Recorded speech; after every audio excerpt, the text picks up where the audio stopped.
چهارم شبانه روزا уже میگردن یکم پرابلم اون نیست کجا درد میکنه حضور یگان علاج نداشتیم دیگه برای خاطر نقص شدن فرزندمون همین کار پیش گرفتیم یک پاره جگر خود برای فرزندم تحفه کردم بازی وضعیتون چخیل است؟ چند روز شد جراحی کردیم؟ این روز چهارم روزی جراحی هست خیلی خوب خود من حس میکنم میخیزم میگردم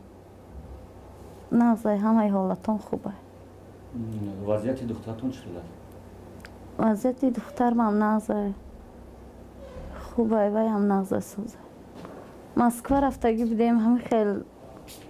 مادر را دیدم که برای فرزندش جگرش تحفه کردگی بود همین خاطر دلم پر شدگی بود و منم همین کار کردم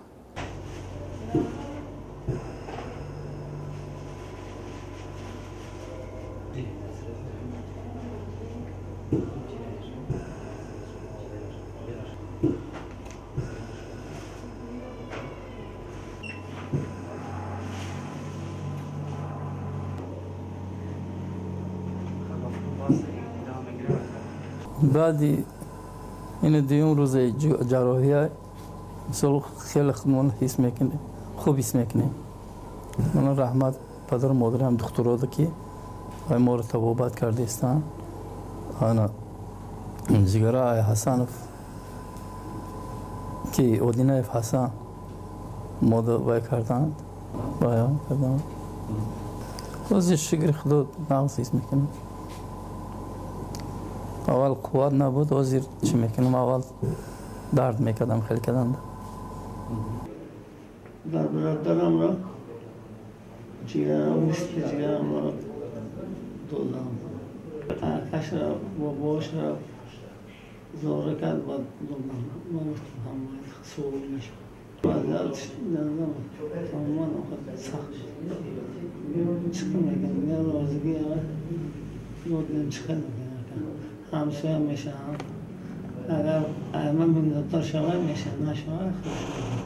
روزی 26 و 27 دکبر سال جاری خب در مرکز ما دو جراحی یکی جراحی پیوندسازی جگر از مادر به کودک 3 ساله گذرانده شد دوم جراحی من جراحی از برادر به